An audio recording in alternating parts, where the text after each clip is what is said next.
Welcome to the Celebration of You. I'm your host, Holly Dowling. I'm thrilled to share with you incredible people from all over the world who are living and leading extraordinary lives. From overcoming immense adversity to discovering the secret sauce to leading with courage and grace. Their stories are going to bring you hope and inspiration. Now, let the stories begin.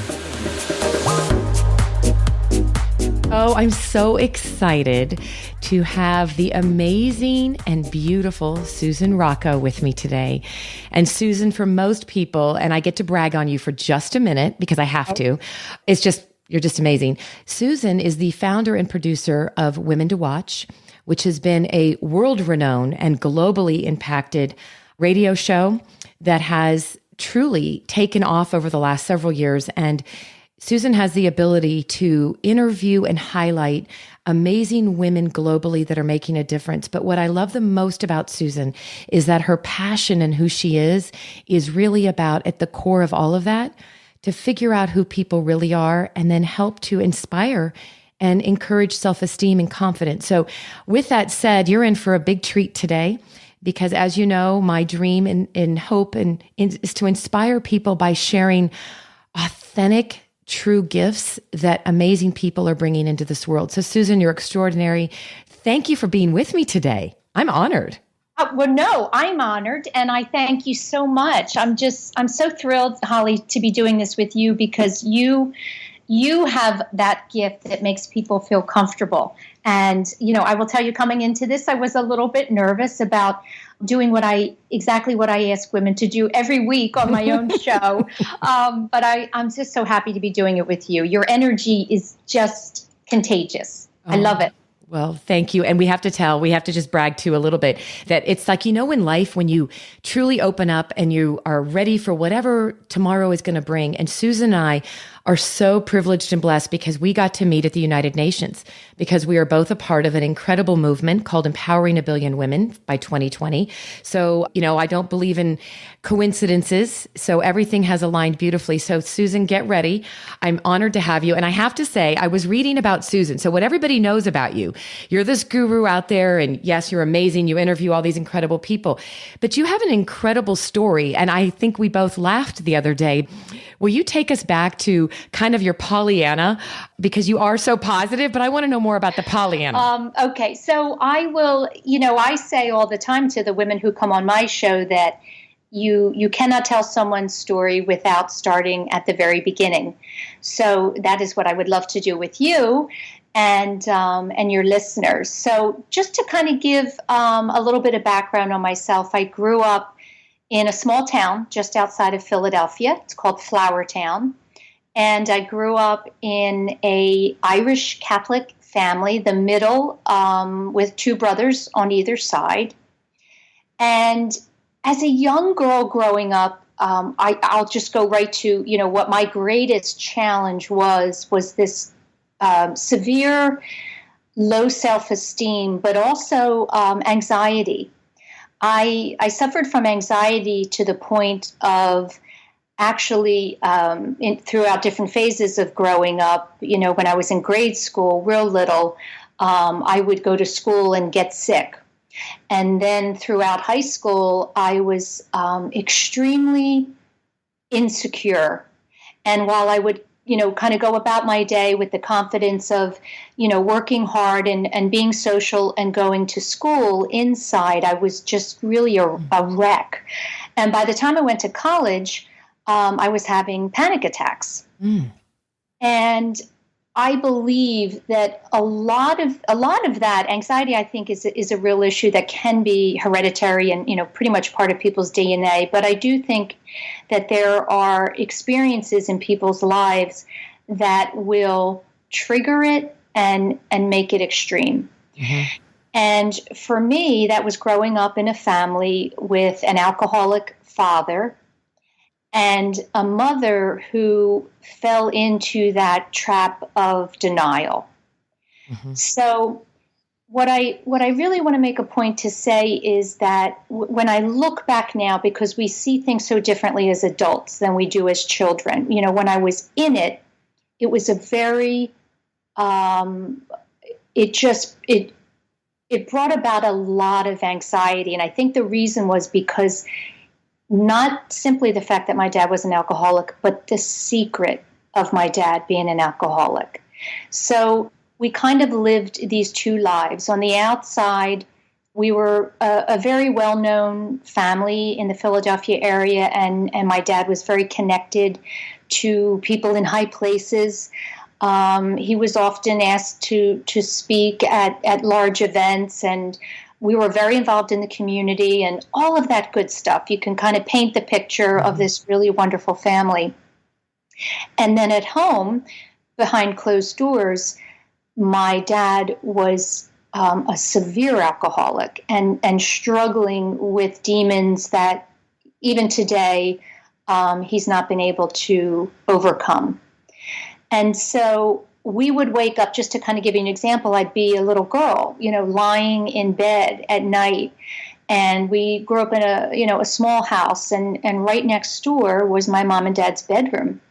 And I would be lying there, and I could hear my dad crying and suffering and moaning, when he was going through withdrawal, and these kind of horrific sounds for a little kid to hear.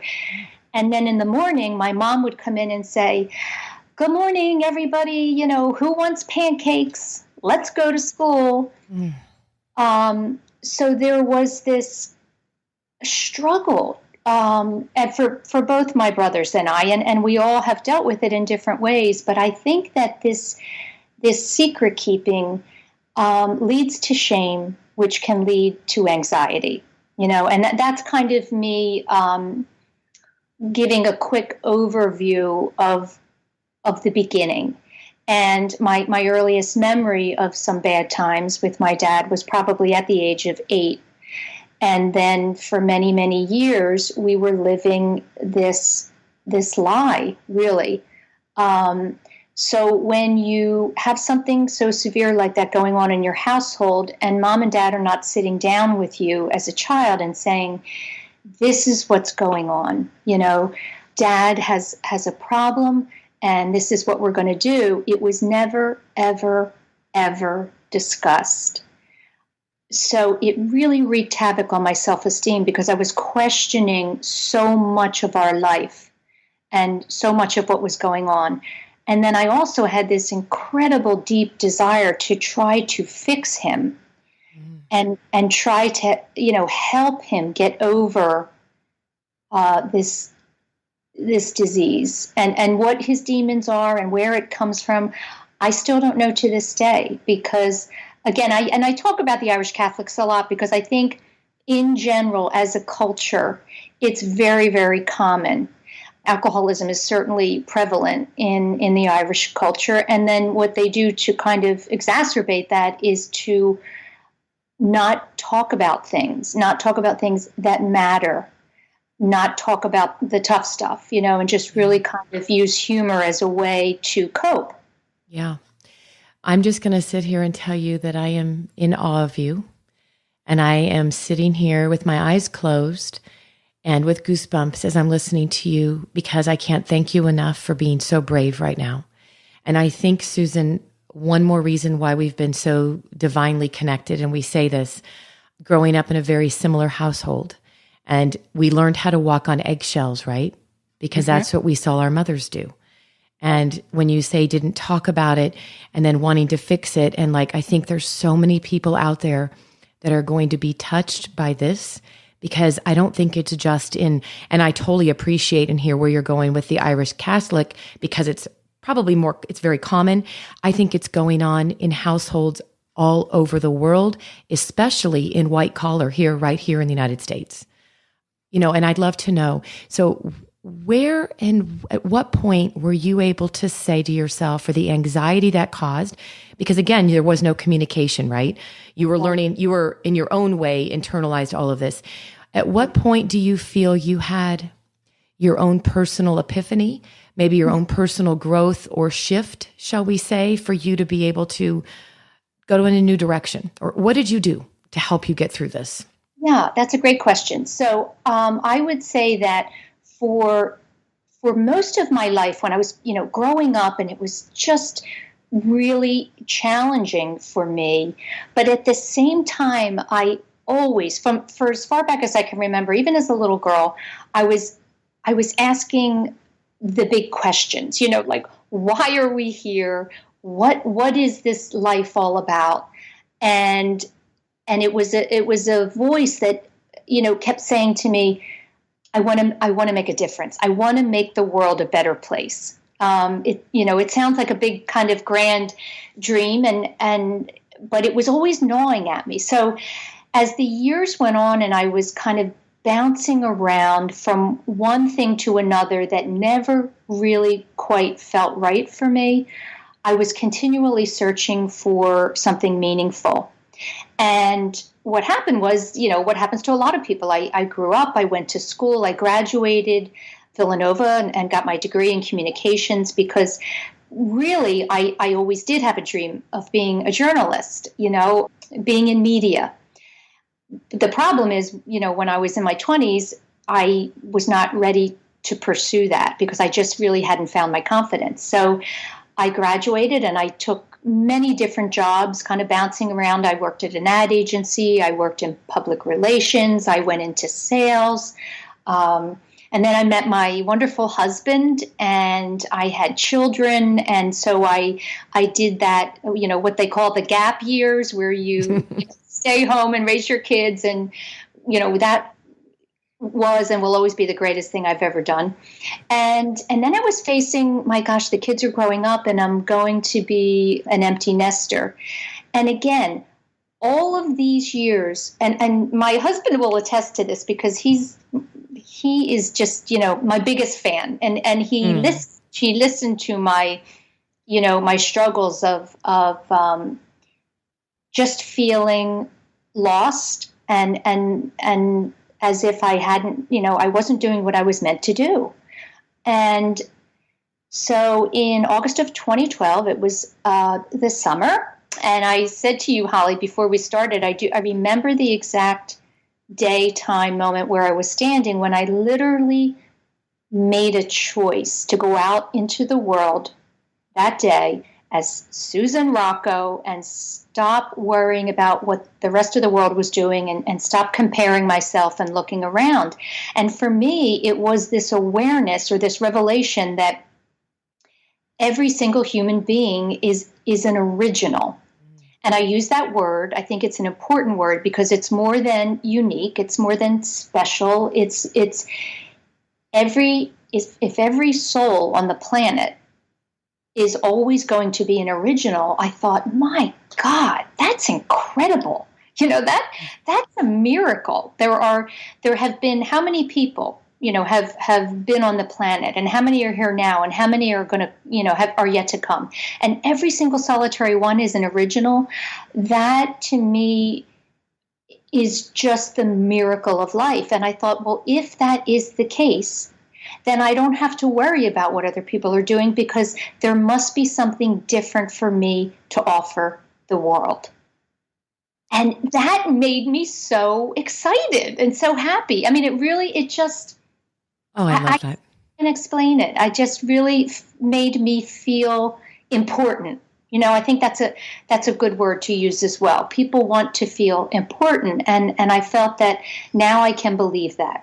Oh, I love that. And absolutely. People want to feel important. They want to feel significant. Yes. They want it, right? It's like, and for you, and I love that you can remember the day. Mm-hmm. You could probably remember, well, you know what time it was in the morning. You would probably remember what you were wearing that day, right? All of these things are so vivid. Yeah, they are. They are. And I know it because it was a couple of days before I had this meeting at a radio station to go in and pitch this idea. So I think that revelation and that aha moment really, was the catalyst for, having me have the ability to go in there and have this show be accepted. And, the rest is history, as they say. Well, and that's a great story in itself because you walked into that radio station and never having done anything on radio, pitched them this idea, right? Like, this is a great story. Tell us a little bit about the story because it's so cool when you really follow your dreams and your passion. You can create this life of doing what you want, right? Right. Well, I'll tell you what happened. I was at that time I was working for a high-end apparel company out of New York, and many of your listeners may know it. It's called Worth New York, the Worth Collection, which is a direct sale apparel company. And I was listening to the radio, and I was just kind of switching the dials around. And I'm always been a huge fan of talk radio because I love conversation, and I love being in the loop. And I heard a woman say, "Are you a small business owner in the Philadelphia area? And if so, would you like to come on the radio and promote your business?" So I thought, wow, that's a great idea. I'm going to do that. So I went on to a show and I was interviewed, and, I spent the whole hour talking about W by Worth and the beautiful clothes and the direct sales industry and all of that good stuff. And so I went home that day and I sat down to write a thank you note to the host. And I said to her in the email, and I was kind of joking, but not really. I said, "That was so much fun." I said, "I loved that experience so much, but I would much rather be on the other side of the microphone. And if you ever need someone to fill in for you," I said, "I'll be happy to do it." And I'll tell you, I said that because I knew when I was in the studio and she was interviewing me, I just kept dreaming about me being in her position and interviewing other people. I knew that I had the ability to do that because my passion has always been people and their stories. I'm just fascinated with people and where they came from. So she responded, she responded immediately, and she said, "Sue, I really think that, you have the ability to do it if you want to pitch a program idea to our general manager." And then, of course, then I freaked out. Oh my God, she said yes. She said yes. Now what are you going to do? Now you got to make it happen. Right, exactly. Oh, that is such a great story. And then look where you are today. And you have this magnificent, it's a globally renowned program. And it all started because you were willing to for one, you stepped into your space of your originality. You held the confidence. And what's beautiful about this, Susan, what I want listeners to really grasp is that you weren't waiting for somebody out there to give you permission to do this. You really had to own it. And you knew that morning on that day, this is your day to break out into your own and to do that. And you also shared with me, and I think this is really an important piece, that it's so great to hear people when we can get really real and say, we've been through this. But I love how you articulated the difference for yourself with me earlier. Share with me a little bit more about the EQ versus IQ. That was a big piece for you, wasn't it? Yes, it was huge. So, it kind of goes back to being teased as a kid for being a Pollyanna, and my friends calling me Julie McCoy, which you and I have that in common. That's so funny. And I would say that I stifled that when I was young because the people that, really knew and loved me the most were not, they didn't understand what it was that I was feeling, deep down in my heart, in my head. And so I never felt smart. That negative voice that we all have in our head, and we all have different messages. Mine was just, I wasn't as smart as everyone else. And what I came to learn, and actually I discovered this in one of my interviews with an amazing woman. Her name is Claire Munn. And she's the chairman of a communication firm, and she does lots of other things. She grew up in Africa and has an amazing story. But she had spent years and years researching EQ versus IQ. Mm. And as we all know, your IQ is your intellectual quotient. And I discovered that people also have an emotional quotient. Yes, exactly. The EQ. Oh, yeah. It's powerful. Yeah. So what I came to realize was, well, okay, perhaps I wasn't, in all of the honors classes and AP courses back in school and had to work very hard. But the truth is, my EQ is off the charts. Really? Oh, and not knowing you, I wouldn't know that. Smart. You know what I mean? It's that the EQ is the ability to go beyond connecting with people. It's more than just connecting. It's actually feeling someone else's energy. So people, when they're in front of me, if they are joyful, I physically feel that joy. If they are sad, I physically feel that sadness, whatever it is. And so that, yeah, and you have it, Holly. A lot of people have it. So you can be the smartest person on the planet. And if you have no ability to connect with people, understand them, have empathy, you might not get as far as you could if you had both. And so it's equally as important as an IQ, and some say even more important when it comes to work, because it's the building relationships, having people trust you because they sense that you are really in tuned to them and understand, what they're saying. So that, and of course, then I went right to to Google and started reading all about EQ. and Claire Munn's research goes even further into CQ, which is communicative quotient. And there's a whole series of articles on that as well. So fabulous.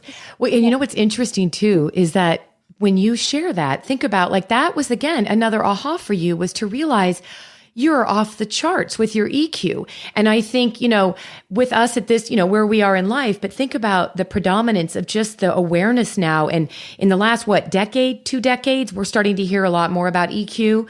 And I know that I've helped my kids. I don't know about you, but I've given them EQ tests. Go take it, because you can almost sense it in people, right? You know it when you're around somebody, that person.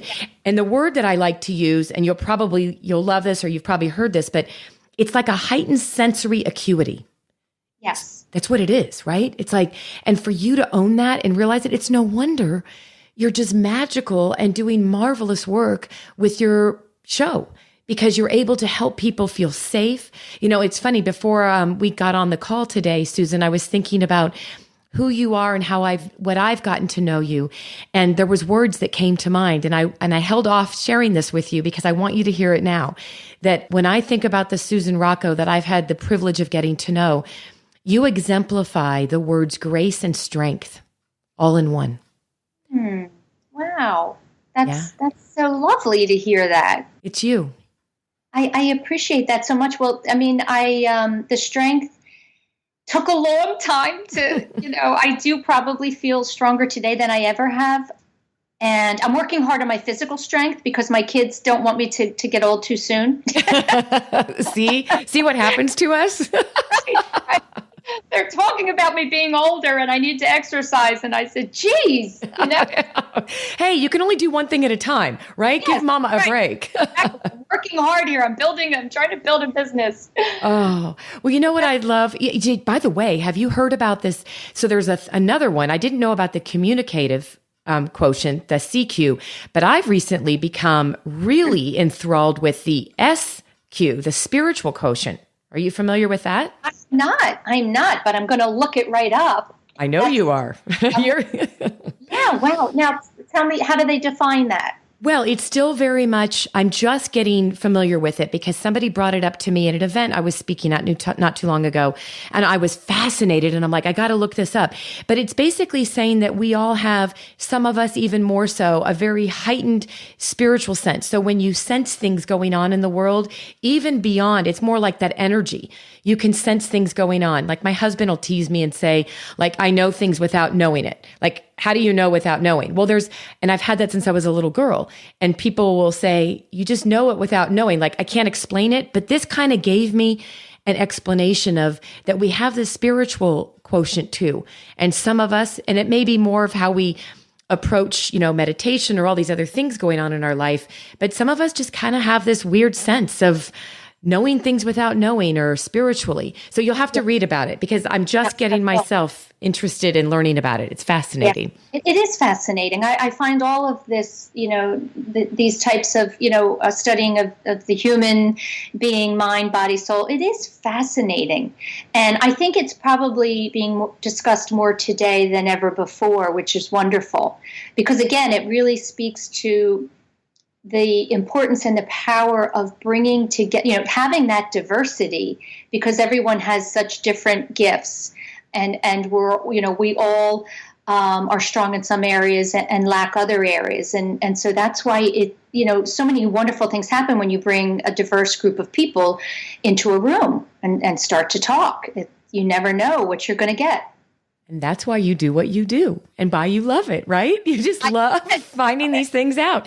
Well, I have to ask you before we wrap up, I would love for you to share, and I'm literally giving this to you very top of mind, but for anyone out there that's listening to this, no matter what age, gender, race, no matter what, I can tell you right now, Susan, your story is going to give somebody hope. But I'd love to know, what advice or words of wisdom would you offer to somebody that could be silently listening to this in a closed room and struggling with, maybe they grew up in a similar environment, or maybe they still haven't come to terms with who they are or what they want? What advice would you offer or words of wisdom?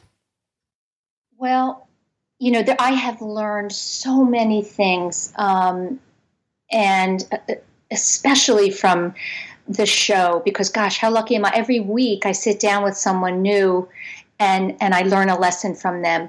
But if I'm thinking about someone who might be struggling with their own belief in themselves, because that was really my big challenge, I want them to know that I don't want to say the answer, but the strength has to come from within inside them. And it's there. So in other words, while we need support from other people and we need to learn and observe and reflect, reflecting is probably one of the most important things that any of us can do. And that is to just sit and be quiet. And it almost is like the SQ that you were speaking about, Holly. I think in today's world, especially, we are bombarded with noise and distraction and information overload. And to really find the voice that is going to allow you to know for sure that you're here for a reason comes from reflection and just sitting with yourself and listening. You are the only one who can really allow yourself to step out and discover why it is you're here. And we're all here for a reason. I mean, we say that all the time, that it's such a cliche, but when you really come to believe it, it will change your life. It really will. And you did it. You've lived it, you did it, and you can stand here and you can be on the show and you can share with everyone.